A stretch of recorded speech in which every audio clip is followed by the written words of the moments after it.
விஜய் அறுதி பெரும்பான்மையோட ஒரு ஃப்ளோ டெஸ்ட்ல ஜெயிச்சிட்டாரு. இத பத்தி உங்களுடைய கருத்து என்ன? இல்ல இது முன்கூட்டே எங்களுக்கு தெரியும் ஜெயிச்சிருவாருன்னு. இல்ல திடீர் அதிமுக வேற ஒரு ஆதரவு கொடுத்திருக்கு ஒரு அணி.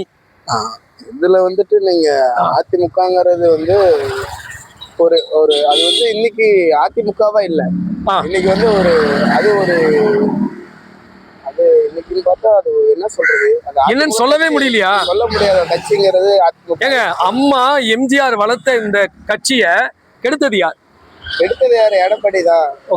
அதனுடைய பலனை தான் இன்னைக்கு அனுபவிக்கிறாருன்றீங்களா? டெஃபினெட்லி அது மட்டும். ஏன்னா எடப்பாடி பழனிசாமி அவர்கள் சசிகலா வேணானாரு, ஓ பன்னீர்செல்வம் வேணானாரு, செங்கோட்டையன் வேணானாரு, எல்லாம் இப்ப பெரிய ஆளுங்களா இருக்காங்க. நமக்கு ஆட்சி அதிகாரம் கிடைச்சதுன்னு நம்ம எல்லாத்தையும் மதிக்கணும். மதிக்கிற இடத்துல இருந்தாலே ஆட்டோமேட்டிக் உங்களுக்கு தேவையான வெற்றி கிடைக்கும். அப்படி நீ மத்தவங்க மதிக்காம நீ உன்னோட வெற்றியை மட்டும் முன்னாடி போயிடுச்சு, அதுதான் என் வெற்றிக்கு காரணம். அதாவது தான் மட்டும் இருக்கணும், ஒன் மேன் ஷோவா இருக்கணும்னு நினைச்சாரோ? அப்படின்னு நினைக்கிறீங்களா? அவரோட இது நடந்தது. சரி, இனி அதிமுகவின் எதிர்காலம் என்ன? இப்ப 25 அப்படின்னு பிரிஞ்சு போச்சு ஆளுங்க.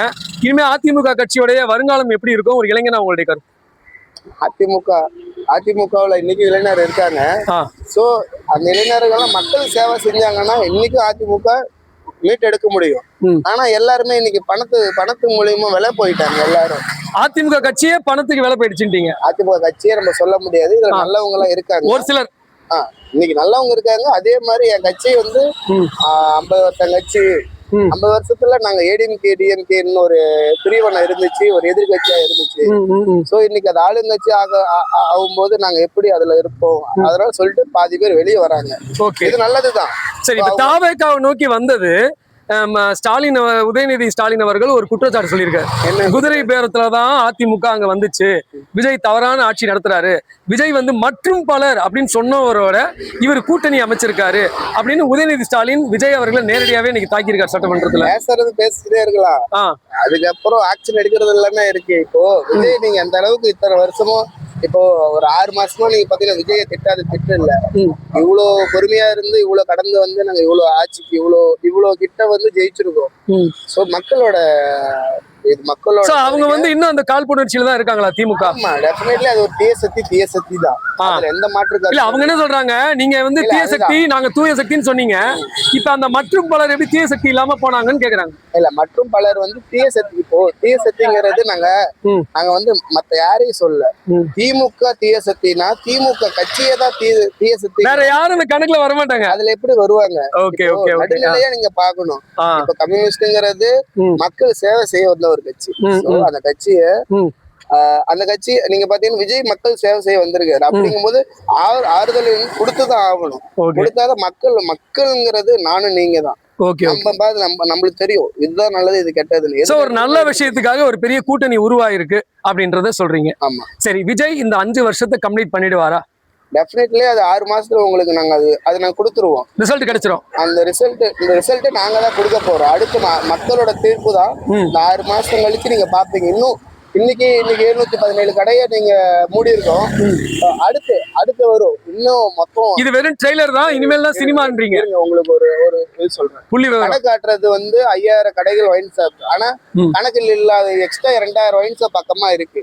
டோட்டலா இது எல்லாம் கணக்கு எடுத்து பார்த்தாலே இந்த 2000 ஒயின் ஷாப் எடுத்தனால ஆட்டோமேட்டிக்கா மக்கள் சேவை மொத்தமும் இந்த ஒயின் ஷாப்புங்கிற ஒரு மதுங்கிறது ஒரு முக்கவாசி கம்மியாயிரும், அழிய ஆரம்பிச்சிடும். Okay, good. கம்மியாயிரும். அதுக்கப்புறம் இந்த சந்து கடை வச்சிருக்கவங்கள ஒண்ணு சொல்றேன், சும்மா நான் தான் பெரிய ஆளு இந்த ஊர்ல அப்படின்னு நினைச்சுக்கிட்டு சந்து கடை வச்சிருக்கவங்க எல்லாம் ஒண்ணு தெரிஞ்சுக்கங்க.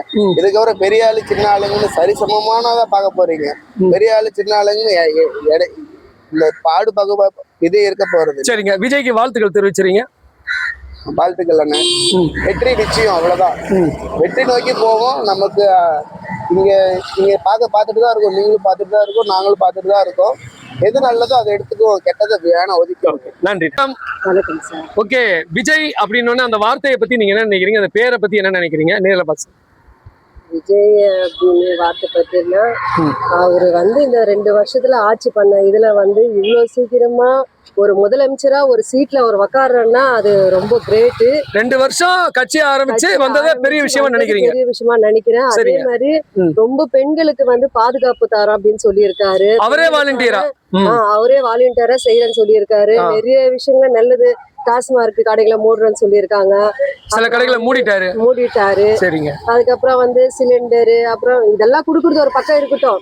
ஆனா பெண்களுக்கு பாதுகாப்பு முக்கியமா, அதை பத்தி நிறைய சொல்லியிருக்கீங்க. நீங்க விஜய் ஆட்சியில பெண்கள் பாதுகாப்பு இருக்கும் அப்படின்னு நாங்க நம்புறோம். இது வரைக்கும் எவ்வளவு ஊழல் நடந்துச்சு, எவ்வளவு இது நடந்துச்சு. ஆனா இனிமே அவருடைய ஒரு ஆட்சியில நல்லது செய்வாருன்னு சொல்லிதான் நாங்க எல்லாம் நம்பிக்கையோட அவரை ஜெயிக்க வச்சிருக்கிறோம். எல்லாமே இத்தனை வருஷமா நாங்க ஏடிஎம்கேல தான் வாக்கு போட்டு இருந்தோம். ஆனா இந்த வாட்டி ஒரு மாற்றம் வேணும். சோ ஏடிஎம்கேக்கு போட்ட ஓட்டு இப்ப இந்த வருஷம் டிவிகேக்கு போட்டுட்டீங்க. சரி, இப்ப இன்னைக்கு ஃப்ளோர் டெஸ்ட்ல வந்து விஜய் ஜெயிச்சிட்டாரு. அறுதி பெரும்பான்மை பெற்ற 144 இடங்கள் ஜெயிச்சிருக்காரு. சோ இப்ப அவர் ஆளுங்கட்சியா ஸ்திரமா இருக்காரு. அதை பத்தி உங்களுடைய கருத்து என்ன? அதை பத்தி என்ன, அவரு ஜெயிச்சிருக்காரு. அவருக்கு இன்னும் நல்லது மென்மேல நடக்கணும். அவர் இன்னும் நிறைய இடத்துல செஞ்சு நெக்ஸ்ட் சிஎம்மாவும் அவரே வரணும். அந்த அளவுக்கு வந்து ஜனங்களுக்குள்ள இவ்வளவு ஜனங்க தான் அவரை வந்து எதிர்பார்க்கறாங்க. எப்படி இருக்கீங்க? சோ விஜய் வந்து அறுதி பெரும்பான்மையோடு ஆட்சி அமைச்சிட்டாரு. ஃப்ளோர் டெஸ்ட்ல ஜெயிச்சிட்டாரு. இதுக்கு உங்களுடைய கருத்து என்ன? நல்லா செய்வாரான்னு யோசிக்கிறோம். ஏன் யோசிக்கிறீங்க? விஜய் மேல டவுட் இருக்கா? அவர் மேல நம்பிக்கை இருக்குது.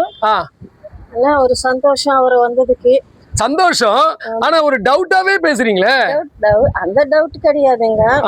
பெண்களுக்கு நல்லா செய்வாரான்னு ஒரு இதுங்க. பெண்களுக்கு நல்லா செய்வாரான்னு ஒரு டவுட் இருக்கு. அதை மட்டும் அவர் சரி பண்ணணும்னு நினைக்கிறீங்க.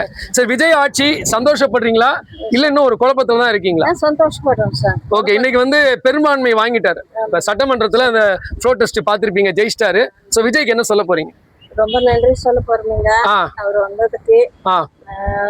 ரொம்ப சந்தோஷமா இருக்குது. திமுகல தான் நான் வந்து 30 வருஷமா திமுகல தான் போட்டுட்டு இருந்தேன். திமுகக்கு ஓட்டு போட்டுட்டு இருந்தவங்க இப்ப டிவிக்கு ஓட்டு போட்டீங்க. டிவிக்கு ஃபர்ஸ்ட் டைமா இந்த வாட்டி தளபதி ஜெயிக்கு. நான் வந்து ஒரு 10-15 வருஷத்துக்கு முன்னாடி இருந்த தளபதி விஜய் அவருக்கு ரொம்ப ஃபேன் தான். அவருடைய படங்கள்லாம் ரொம்ப பிடிக்கும். அப்பத்திலிருந்து நான் வந்து அவருக்கு நான் என்ன கேக்குறேன், டிஎம்கேக்கு ஓட்டு போட்டு இருந்த அந்த கை எப்படி விஜய்க்கு ஓட்டு போட மனசு வந்துச்சு?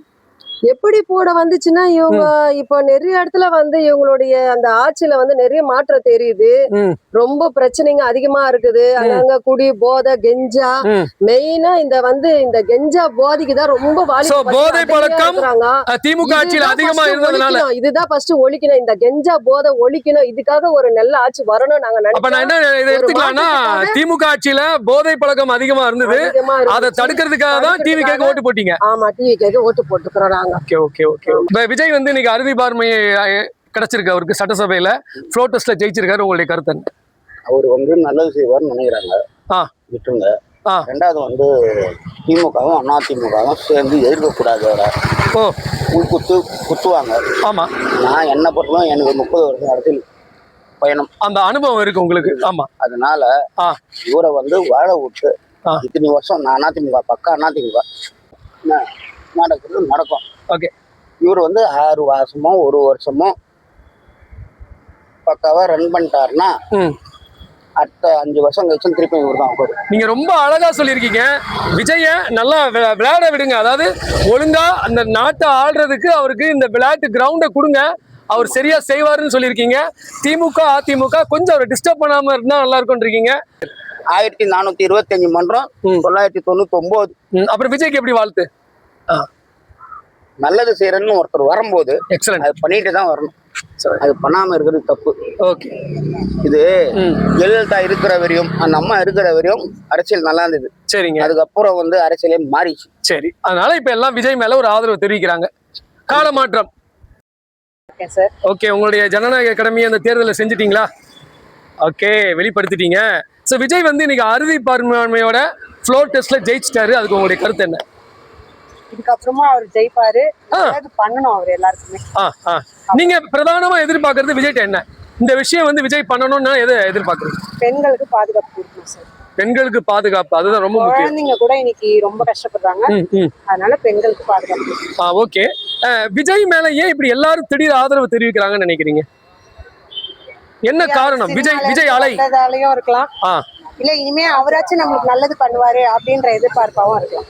அப்ப ஏற்கனவே இருந்தவங்க எல்லாம் அதிமுக திமுக அந்த அளவுக்கு பெண்கள் பாதுகாப்புல ஈடுபடலையா? ஆமா சார். அதுதான் இந்த மாற்றத்துக்கு காரணம். ஓகே, நன்றி தோழி. நல்லா இருக்கும் சார். ஸோ விஜய் வந்து இன்னைக்கு ஃப்ளோர் டெஸ்ட்ல ஜெயிச்சிருக்காரு. 144 ஓட்டுகள் எடுத்து ஜெயிச்சிருக்காரு. இதை பத்தி உங்களுடைய கருத்து என்ன? அது என்ன சார் சொல்றது, எல்லாமே நல்லதுக்கு தான். நினைச்சது நடக்குது. நினைச்சது நடக்குது. நீங்க விஜய் இவ்வளவு வெற்றி பெறுவார்னு நினைச்சீங்களா? கண்டிப்பாக நினைச்சீங்க. இப்ப நினைச்சதுதான் நடந்திருக்கு. So, விஜய் வெற்றியை பத்தி உங்களுடைய கருத்து என்ன? மக்கள் தீர்ப்பு, மகச தீர்ப்புன்னுவாங்க. ஆமா, அதனால எல்லாமே மக்கள் தீர்ப்பு. அதை நம்ம என்ன சொல்ல வேண்டியிருக்கு? ஓகே, மக்கள் கொடுத்த தீர்ப்பு தான் இதுன்றீங்க. கண்டிப்பா. ஓகே, விஜய் வெற்றின்றது திமுக அதிமுக தாண்டி ஒரு வெற்றி பெற்றிருக்காரு. எவ்வளவு பெரிய வெற்றி! எப்படி திமுக அதிமுக மக்கள் சாரசாரையா விஜய்க்கு ஓட்டு போட்டாங்கன்னு நினைக்கிறீங்க? எல்லாம் அடிப்படை விதப்படுத்துதான் சார். ஒரு உதாரணத்துக்கு சொல்லனா, ஒரு நல்ல ரோடு இல்ல, நல்ல இது என்ன சொல்றது, நல்ல தண்ணி இல்ல, எதுவுமே ஒரு மக்கள் நல்ல ரொம்ப வெற்றியை பாக்குறாங்க. ஓகே, இப்போ நாங்க சொன்னீங்க விலைவாசி அதிகமாகி போச்சு. சரி சரி. இது எல்லாமே எதுக்கு எடுத்தாலும் பொம்பளை இது பிரச்சனை நிறைய, பாலியல் தொந்தரவுகள் நிறைய இருக்கு. சண்டை, இந்த மாதிரி பிரச்சனைகளாலதான் மக்கள் முடிவு பண்ணிட்டாங்க விஜய்க்கு ஓட்டு போடணும்னு. கண்டிப்பாக. விஜய் அந்த அளவுக்கு வெற்றிகரமா இந்த ஆட்சியை முடிப்பார்னு நினைக்கிறீங்களா? கண்டிப்பா பண்ணுவார். கண்டிப்பா.